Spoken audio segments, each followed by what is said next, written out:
Yeah, my name is Frank Böhmerle. Very good pronouncement, but I guess Frank will be easier for you. So let's start. Everything connected. This is what I think it will be in the next 5 to 10 years, but at the moment we have, at least in Switzerland, we have about 4 million cars on the streets which are not connected. So let me introduce AMAG to you. Let's spend a few time with AMAG. AMAG is the importer of the Volkswagen brands in Switzerland. So we're doing wholesale and retail after sales in Switzerland and only in Switzerland. So we have a very local market, a very complicated market with 8 million people, 3 languages, 3 official languages, German, Italian, French. Or we have 4, but Retro-Romanic is not not that big. So yeah, we have to translate everything. It's quite complicated and very small. So here are some impressions of our headquarter, the logistics center in Bux, and our biggest retailer in Zurich. The AMAG was founded in 1945. So we started with importing the Beetle. It's a private limited company. Our core business is the automotive business, import, retail, leasing and services, also Europe car in Switzerland. Our market share is roughly 30% of the car market in Switzerland. Our revenue is 4.6 billion Swiss francs, and we have about 5,500 employees all over Switzerland, and only in Switzerland. Over 500 retailers, 80 own retailers, and the rest are free service partners or retailers in Switzerland for the brands. And we are general importer of the Volkswagen brands, without Porsche and Lamborghini and so on. So this is our business model, our value chain. We are importing the cars, doing wholesales, logistics and group after sales, and then selling the cars to the customer, B2C and B2B, and also doing the after sales within our own dealerships or within the free service partners. And for us, we are totally aware that this business worked for the last 70 years. The same style, not a lot of changes, but it won't work within 20 years like that. So we have to change, the market is changing, and yeah, you know that we are from the sentence from Henry Ford. It's difficult to know the future, it's difficult to know the new mobility business, but we think, to ask our customers is also difficult, because they want faster cars, they want cars with less consumption, they want electric cars, but if they just want to buy mobility, if we think it will go that way, we'll have to change from a car sales company to a mobility company. This is where we are focusing on. And the disruption, if you call it like that, in the Swiss automotive market, it comes from the customer needs and the customer behavior. It comes from the change of products and services. We're going to electric cars, to autonomous driving and so on. And of course, there are different players. We have the OEMs, we heard a lot about Amazon, about Google, about Apple, and also we have service providers like Sixt, like AutoScout, whatever, which are coming to the market. So, digital and new mobility within AMAG. We have 5, let's call them 5 topics to work on in that new mobility topic. The first one is connectivity. We will focus on that later on. We have mobility on demand, which will be the future. E-mobility, automated driving, and mobility services. Today, I will shortly focus on mobility on demand and afterwards on the connectivity case with SAP Vehicle Insights. So we are already doing a lot in mobility on demand. You see here a case of, you can see it here, mobility car sharing. We are working together with them in Switzerland. It's the largest car sharing company in Switzerland. And also with Cheroux. I don't know if you know that, you know Cheroux. It's a startup in Switzerland which is doing peer-to-peer car sharing. So you can share your private car within your family for free or with other customers or other drivers among Switzerland. So let's focus on connectivity. You know that slide from the beginning, everything connected? Not really. This car is not connected, and from the 1.3 million Volkswagen brand cars in Switzerland on the road today, we have 1.2 million not connected. So this is the market we are focusing on with this IoT project. We have had a look at what technology would be capable to connect the running car market to the internet. So we have the OEM embedded solution, which will be the future. We know that, like CarNet from Volkswagen. We have an OEM retrofit solution like Connected Van, also from Volkswagen. We have an aftermarket cellular CAN bus or OBD, like TomTom. We have aftermarket tethered. You will need a smartphone to be online, or just a smartphone to connect. So we have, for us, it will be the aftermarket cellular solution via OBD. So you have here the dongle we use in our case.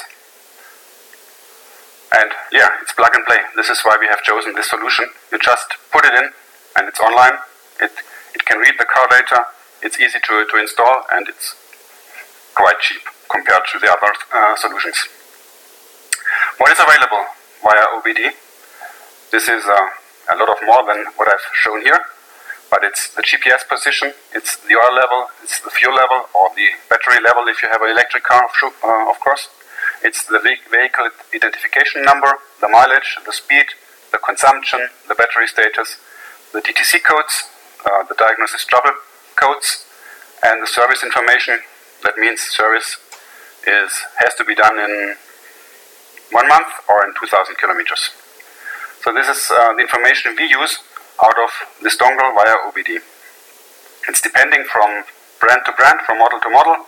So the OBD interface is not that standardized. So if you focus on all brands, you have some difficulties to get the right data because pins are not the same, usage is different, but it works for most of that. So our 4 major objectives in this case, they are a direct interface to the car data, to build comprehensive services for our customers, to increase customer loyalty in after sales and in resales, and of course to build up an ecosystem with a partner network. This is our vision. Sorry, it's in German, but I will shortly explain it to you. So the first one is, let's connect the dongle and let's go start it. We have here the GPS position or the car tracking. This is a UBI, usage-based insurance. Looking for parking, free parkings. Remote diagnosis, okay, that's easy to read. Data analysis and brokerage.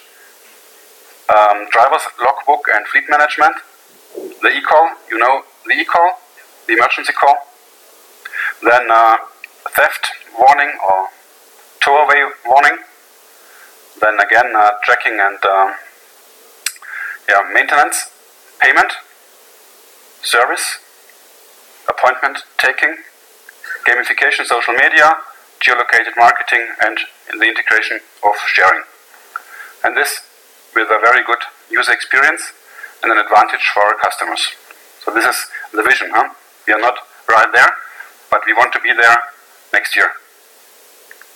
So let's talk about fleet management and the driver's logbook, which we have implemented together with SAP's Vehicle Insights. We have started with an innovation workshop in Waldorf. This is now, no, not really 1 year, it's one year ago. Yeah, this is 1 year ago, and we have developed 3 user stories. The car status, the fleet management, and the logbook. Logbook, due to tax regulations in Switzerland, every driver of a company car, he has to do a logbook to be able to report the trips from home to work to the tax, due to tax. So it's very important for them, And yeah, this should be a solution for them to make it very easy. You will see later. So we have seen here, it was in May 2016, we had this first workshop in Waldorf. And we were starting our pilot with our internal fleet in December 2016. So only 6 months later from the beginning, from the first workshop to a product which we could launch internally. We had a project team with our internal IT and our business. It's very important to integrate the business needs and so on into the project, and also a project team from SAP side, consulting and standard development. Why this? We had a co-innovation with SAP to develop the fleet management system and a consulting project to develop the driver's logbook, which is now integrated in the standard. So you can see here the fleet management is the standard product, and here are the consulting solutions, the data mapper to map the data coming from the dongle into the system, the status, the logbook, and everything is based on the SAP cloud platform. Now, as I have mentioned, the logbook has moved from consulting solutions to the standard product. And we will launch the new digital logbook end of July, so in the next weeks. Yeah, here's the project plan. Sorry again in German, but I couldn't translate it into English. You can see the first phase of development after the workshop, and at the end the go live with the first internal fleet. So an implementation only in 4 months with an agile setup, sprints of 2 weeks, and development step by step till we have reached our target to go live with the defined minimum valuable product. So look in the future. This is only the starting point for us to have the fleet management integrated in our whole IT landscape. You can see on the right side, our dealers are running the SAP Dealer Business Management, SAP DBM. So we have SAP as a back-end system in our dealerships, in our retailers.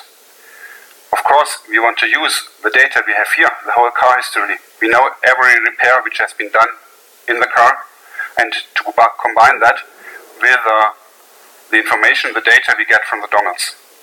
We have mileage, we have the repair information, we can combine that to do predictive maintenance, to see the driver is behaving like that, is a reckless driver we have earlier, or a safe driver, and to predict, okay, the trials of this car, of this driver, they will last for 30,000 kilometers or only for 20,000, and to do predictive maintenance to get them into our workshops to increase the after-sales loyalty and to make better business for everybody. So also for the drivers, the downtime of the car, okay, there's no, we can plan everything, we can reduce TCO for the fleets with this data and do all these things all together. So we have to integrate SAP Vehicle Insights, the car data is coming, we have the historical data from our dealer business management to use it with the SAP Leonardo machine learning foundation to do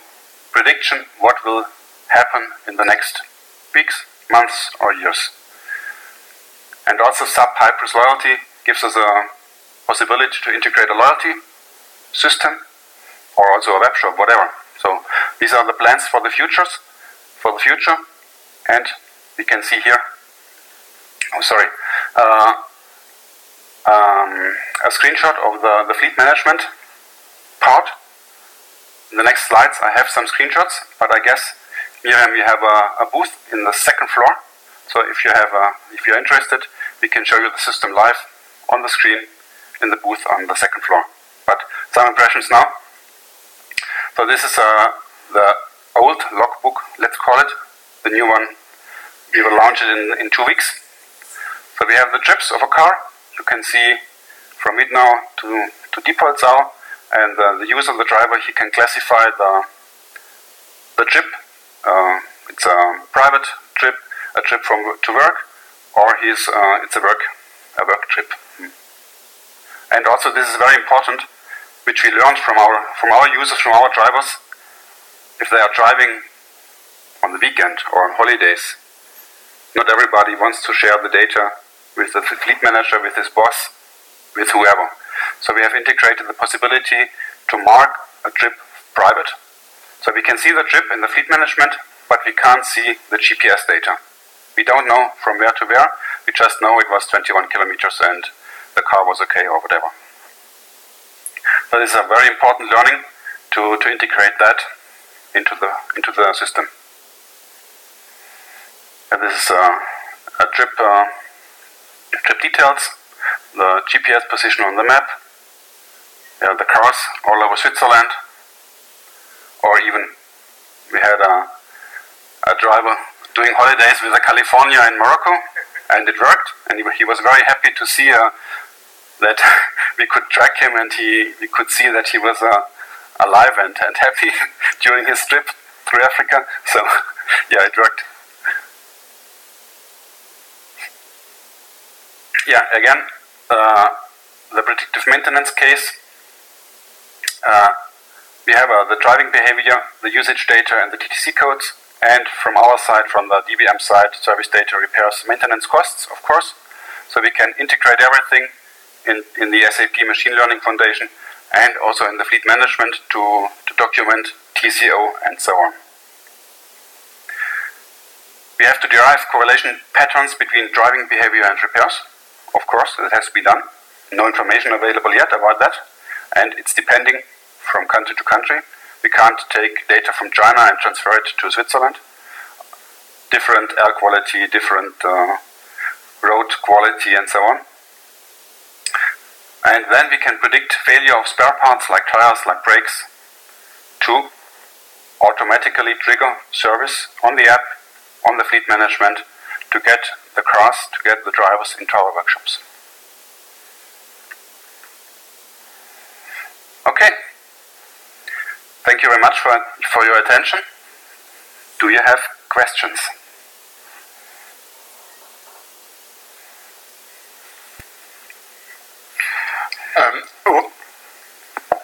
When you decide to go with this fleet management, what are the key financial objectives that you are trying to reach in terms of cost reduction, customer? Did you achieve so far this goal? And what are the surprise, positive and negative surprise that you find out during this project rollout? So we have started the rollout with our internal fleet. So we have now 200 cars inside the project, so up and running, live data from them. And yeah, the first learning was that we have to integrate this private function. So every driver has the possibility to mark a trip for private. Nobody can see where he was. So this is one of the first learnings for the internal case. Of course, we had to develop all the trip functionalities. What is a trip? When there's a stop for 5 minutes, do we split the trip into two, or is it still one trip? So we had to develop all these algorithms to implement the whole thing. So this is now done. And yeah, the surprise is the data is quite good. So we can use it for all of the use cases we wanted to have them. The bad thing is, one of the surprises is that also in the internal case we have we have to motivate the drivers to use it. It's not put it in. No, nobody does it. So you have to ask once, twice to put them in, and data. Yeah, it's difficult to get the data from the customers. So this is the next point we will go to start a B2C case. But this is difficult.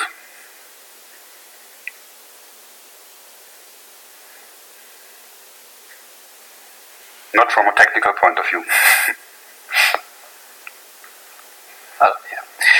I would like to know what were the main challenges that you had to face so far, and also if there were any legal challenges from legal perspective, data collection and all. So there are a lot of legal challenges to face, not in an internal case, that's quite easy. Also in a fleet management case, the company can oblige the drivers to use it, that's easy, more or less. They have to opt in to give the data, of course. I think the challenge starts when you go to private or to the B2C customers. Then you have things about data security, which data is collected, which data is stored, where is it stored, how long is it stored, and so on. Who has access to the data? This is a lot of legal challenges we have to face, but we will find a solution for that. That's not a problem. And we are only focusing on Switzerland, so that's not that difficult to do it in one country. The other part of the question, the main challenge before, I guess, was to find the right